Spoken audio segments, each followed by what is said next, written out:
Good afternoon, ladies and gentlemen. It's quite frightening to speak after Jean-Hubert Martin and before Caspar Koenig and before the wonderful director of the Pushkin Museum. So I think I should tell you first a little bit where I speak from. I will speak today very loosely on the topic that you see here, the Transhistorical Museum and the artist's mind, but you need to know from which position I do that. My name is, as Olga pointed out, Энn Дейместер. I used to be solely a curator and director of contemporary art, but since about 3-4 years, I run a museum that you're most probably not familiar with. It's called the Frans Hals Museum. It's located in Hарлem, just outside of Amsterdam, and it's what we call a bipolar museum. It's quite schizophrenic.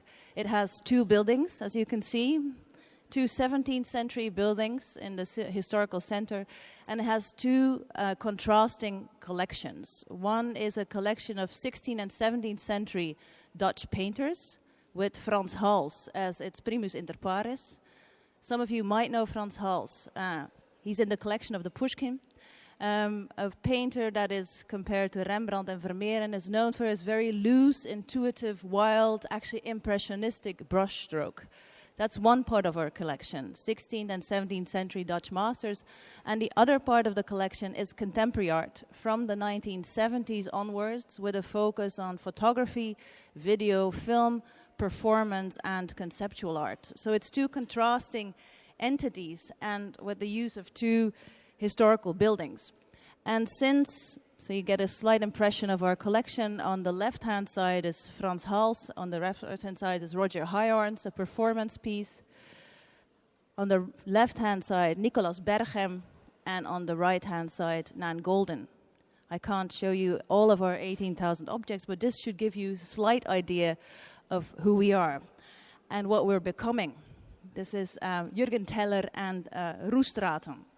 It gives you an indication of what the museum is aiming for and aiming at. Since 2014, and this image is playful, but since 2014 we've been conducting a quite serious long-term research project together with Museum M in Leuven in Belgium, where I come from, that discusses and researches the notion of the Transhistorical Museum. It discusses how museums, but also freelance curators, use methodologies that you could call transhistorical or cross-historical, as you wish, that combine objects and ideas from different periods, styles, and cultures all throughout the world. So it's researching institutional practice, but also curatorial practice. And for some of you, the notion of the transhistorical might sound strange. I guess for you who have attended the conference the entire 2 days, it's already natural notion. What is it exactly? The Transhistorical Museum can have collections of any kind, but its main characteristic is that it's a place where tradition meets tomorrow.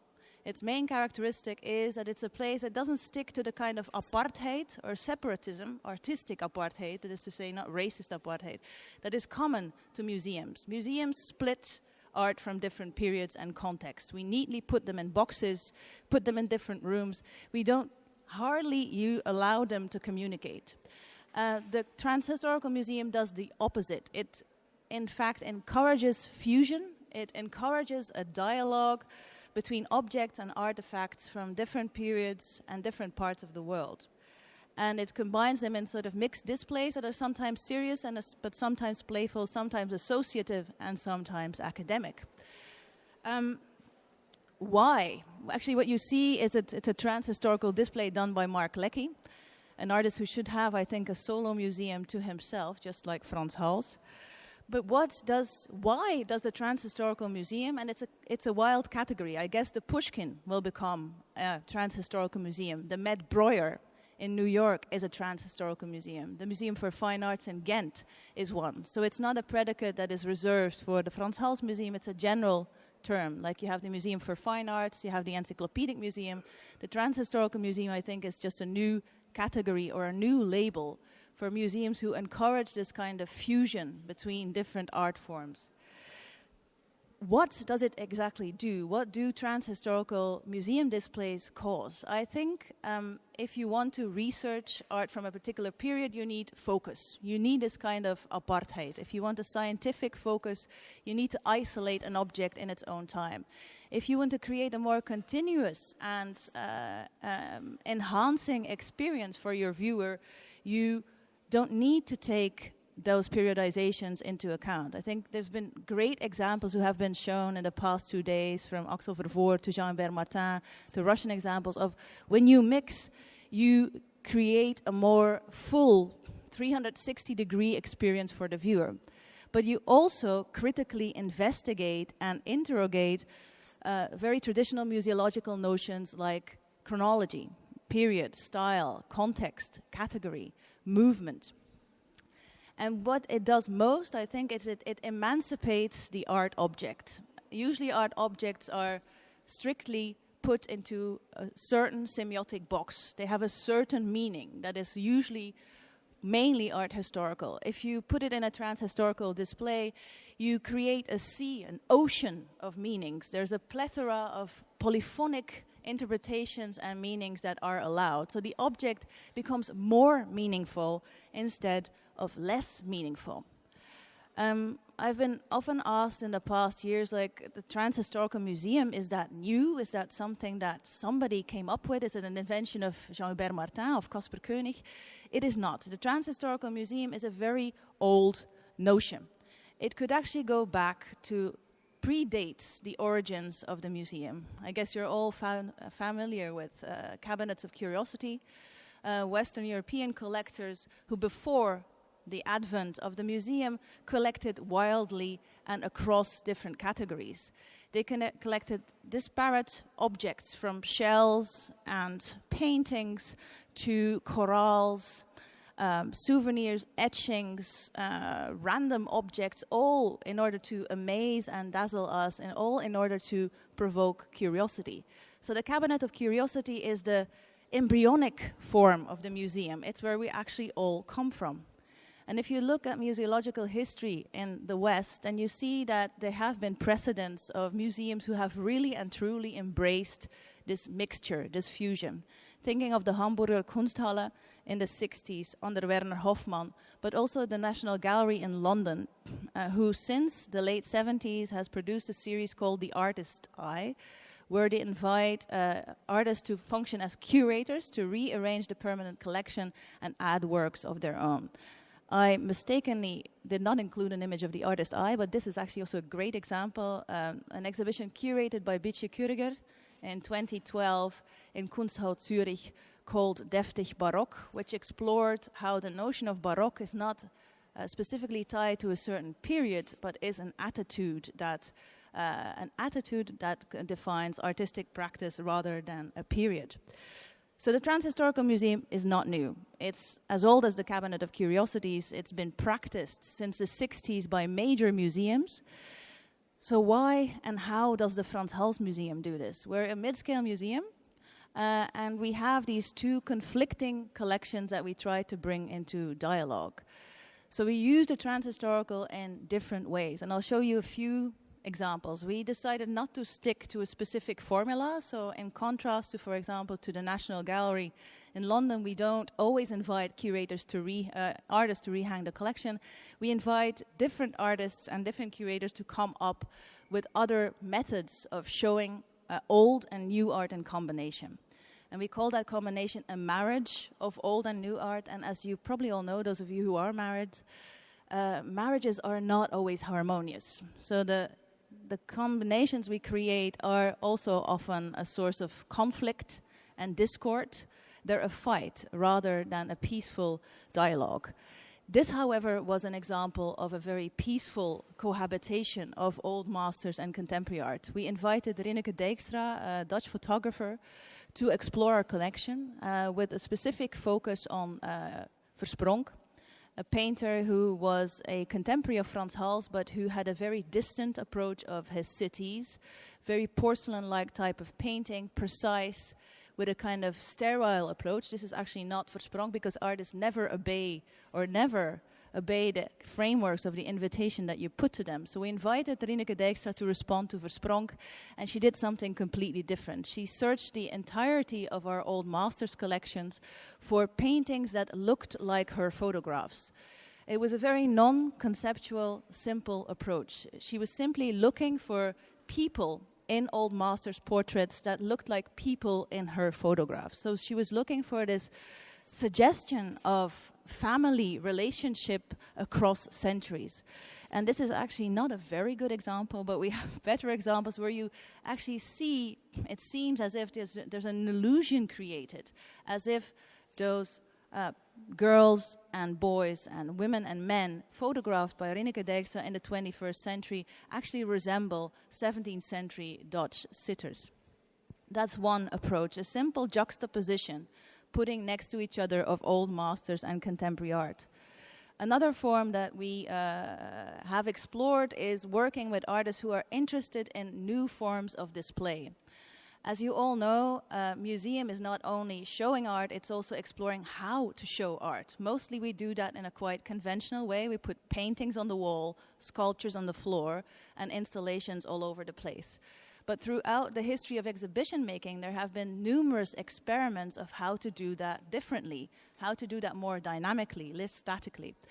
And one of the artists we invited, British artist Gavin Wade, was actually inspired by historical precedents, by the architect Leopold Kiesler, who was known for his very experimental avant-garde exhibition displays, mainly for theater exhibitions. And Gavin made contemporary versions of those displays and used them to show a variety of the work from our collection, choosing from very simple themes. Here the theme is zoology. So he assembled from Araki to Albert Cuyp to Sarah Lucas to unknown anonymous 17th century sculpture in a display that was intervening in our traditional galleries of old masters. Another type of work that we explored, if this thing wants to work, I probably have to point it that way, is performance. This is an intervention by a young American-German artist, Than Hussein Clark, who has written a play specifically for certain objects from our collection. Alongside the play, he has designed furniture. It might not look that way, but this is actually a sofa. He has designed sofas that would enable for the viewer, the visitor to the museum, to have a more intimate connection to the art objects. The object you see in the middle is actually an object from our collection. It's the hat, the bowler hat, not a hat, it's a smoking hat from one of the painters from our collection, Jacobus van Looy.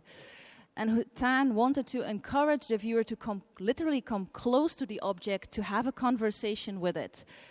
The paradoxical thing was we usually have to tell people not to sit on historical furniture all the time, but they did not dare to sit on this. So we had to force them to sit close to the work and to have this intimate conversation with it. And every Sunday, a part of the theater play, very traditional Ibsen-like theater play that Than Hussein Clark wrote for our collection, was performed. Another type of intervention, am I doing something wrong? We'll start with this. This is an installation by Erkka Nissinen, a Finnish artist who makes humorous, absurdist videos most of the time. And he wrote an audiovisual performance for a number of discarded objects from our collection. What you see here is actually all works that we consider to be B or C category. We hardly ever show them because they don't meet our artistic criteria.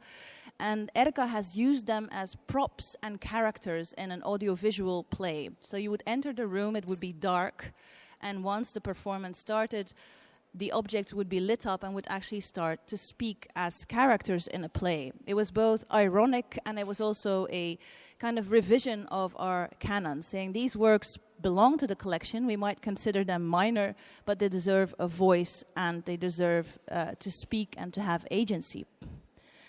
A more academic approach is a series of exhibitions that we call under the aegis of a global perspective on the Dutch Golden Age.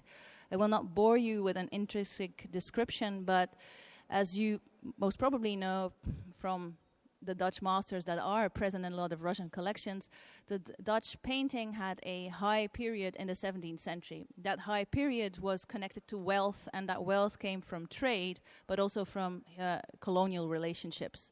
The Dutch had an empire that was as big or even bigger than the British. And a lot of the wealth that produced painting came from abuse, exploitation, and colonial relationships.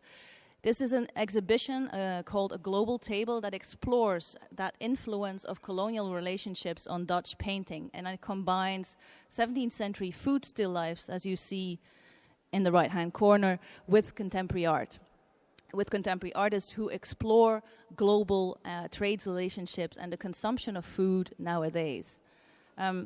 Very short thing to maybe elucidate it for you. We compared different forms of Dutch food still life and made a kind of as-if proposition. Said if Holland was not a trade and colonial nation, then we would only have food still lives with cheese, beer, and ham. We have Dutch food still life with pepper, with Persian carpets, with china and porcelain, because the Dutch were traders, because they were colonial tradesmen who got goods from elsewhere that were represented in painting. Finally, a final example from what we're exploring. I think it's good to say that, as I said before, as a museum, we're not looking for the golden formula that might be the perfect way to combine old masters and contemporary art. We're continuously experimenting, and every experiment leads to another one. We believe that the museum should be entirely dynamic, that it should not reach results, but it should actually have small intersections, that it should continuously explore and educate itself. A show that we are currently working on, and I just give you one example, I could give you 40. It's a show that we have conceived as polyphonous. It's called Rendezvous with Frans Hals. And as some of you who speak French might know, rendezvous is an encounter. It can be a flirtatious encounter. And we have invited a pool of 40 artists and art historians to respond very subjectively to Frans Hals. Some of them do that in a very academic, art historical way, mainly with text or with video. Some artists produce new work, and some do a very simple juxtaposition, like this juxtaposition between a marriage portrait of Frans Hals by a Haarlem beer brewer, Nicolaas Maas, and his wife Cornelius Voogd, in contrast with the painting on the right by Kerry James Marshall, an American beauty queen. And here the juxtaposition is simple because it refers to absence. In the Dutch 17th century, the people who were portrayed were those who had power, who had wealth, who had political presence, and had a position in society. Normal people were not portrayed. The whole practice of the American figurative painter, Kerry James Marshall, is based on the representation of absence. He has looked closely at Western art history and came to the conclusion that we probably all share, that the black figure is hardly represented. The black figure is absent from any kind of portraiture. And his whole practice is geared towards having the black figure included in a new episode of Western art history. So we see two forms of power and representation, one traditional 17th century male power and 21st century black female power. The show is much more complex than that. You will have to come and see if you want to see the polyphony of it or the divergent approaches. And one final example before I move to a more conclusion that is more abstract is a show that we are planning the end of this year. Rendezvous with Frans Hals that I just talked about will open the end of next month. The show that this refers to, Frans Hals and the Moderns, opens in autumn 2018, and it explores actually the legacy of the influence of Frans Hals on modern masters. I feel that I'm giving you a whole lecture on Frans Hals. Maybe that will be a bit too much, but briefly speaking, Frans Hals was a respected painter in the 17th century.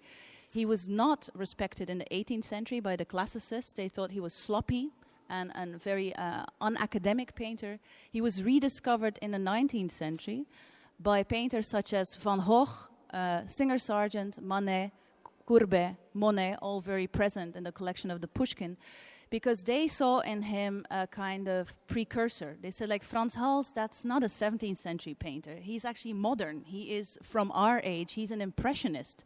His very loose brushstroke and his wild approach to painting, where you just put colors next to each other and the image only comes into being when you create a certain distance, that's what he did before we could even think of that. So this exhibition actually combines, it's transhistorical in a sense that it combines 19th century art with 17th century art and explores the notion of the anxiety of influence and the embrace of influence.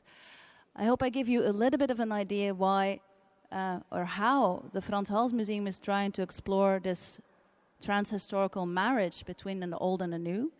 And in our specific case, the reason why we do it is very simple. It's in the DNA of our collection. We have old masters and contemporary art. And we're dedicated to the practice of one artist. And that brings me to a more general proposition. Why would museums in the first place combine old masters with contemporary art? It might be to attract new visitors, but I think the reason or the motivation is a lot more intrinsic. Museums are based on an art historical methodology of classification, categorization, keeping things apart in order to study them. They're based on a very academic, rational way of thinking. However, in the museum, we not only have art historians and visitors, we also have artists. And it seems very illogical not to introduce a type of artistic thinking into the museum. Artistic thinking, as Jean-Hubert Martin already pointed out very elaborately, artistic thinking is not afraid of borders and frontiers. It pierces through them. Artists do not care whether an object is a 16th century bronze or a Mesopotamic sculpture or a 21st century painting. They look at images and ideas across time, histories, cultures, and they do that in a very transgressive way. And I think as museums, whatever kind we are, we should allow that kind of thinking that is a lot more transversal. We're based on art historical principles, but we need to expand that. And there is one thinker in particular who has, well, contrast, traditional display, transhistorical display, Anton Henning. There's one thinker in particular that has been very influential, I think, in trying to theorize the transhistorical. George Didi Huberman, who gave us, or at least us in the museum in Haarlem, the perfect reason why you should allow artistic thinking into the museological realm, into the museological paradigm. George D. Huberman claims that the underbelly of the image should not be neglected. He maintains that visual representation has a downside, where apparently very readable forms lose their clarity and can no longer be understood intellectually. And he is very derogatory, in a way, of art historians, because he says, like, well, art historians have failed to engage with this underbelly of the image.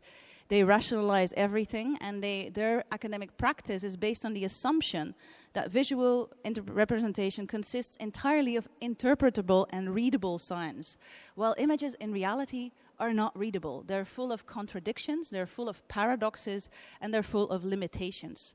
And museums that think transhistorical try to complement that art historical type of thinking that is linear, logical, chronological, completely logocentric, with a more associative, with a more irrational, with a more artistic type of thinking. Let me see. What is the result of that? I think the result is a museum that is no longer chronological entirely, that is no longer only logocentric. It's a museum that speaks in many different tongues and languages. I repeat myself, so bear with me, I'm almost done. I think art history presupposes that there's a linear chronological development from A to Z in the far future. But the history of art is not linear and chronological. The history of art is very chaotic. It's dialogues and posthumous conversations between artists, curators, thinkers, and ideas. It's not as clear and easy as art history wants us to presuppose. It's messy, it's chaotic, it's associative. And that's exactly what we should reflect. That kind of plurality and bastardization is what I believe we should reflect in museum practice. we live in especially I think in our part of the world, we live in an increasingly monocultural, nationalistic type of society. And I think in contrast to that, we should foster plurality and bastardization. And that is exactly what the Transhistorical offers. Just wanted to conclude with a slight bit of self-promotion. Because as the conference today has shown to you, and also yesterday, the Transhistorical is performed and executed by many excellent curators all over the world. Icons of the Transhistorical that you heard speak today, but also smaller, newer experiments. It happens all over the world, but the thinking and the analysis of the Transhistorical lags behind. In the past, there have been many famous art historians. I'm not dishing art historians, I just want to compliment them. Art historians like William Moringer or Maya Shapiro have always combined art from different ages.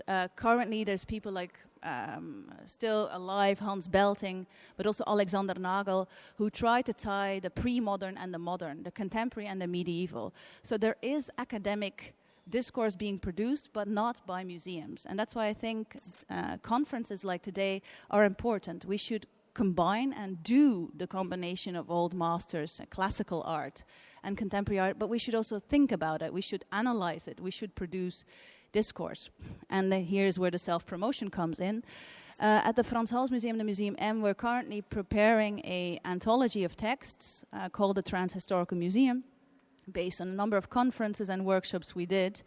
Unfortunately, it's not there yet, otherwise I could have thrown them in the audience. But it will be published by the end of May, and it has contributions by Jean-Hubert Martin, by Mieke Bal, Bitje Kurger, Penelope Curtis, Alexander Nagel, Ruud Noack, Jasper Sharp, many other people. And this is not just solely to promote the book, which of course I hope you will buy, but I especially hope that this book is just the first of many, many books, that this book will kick off an avalanche of other books that look into the theory of the Transhistorical as well as into the practice. Thank you very much.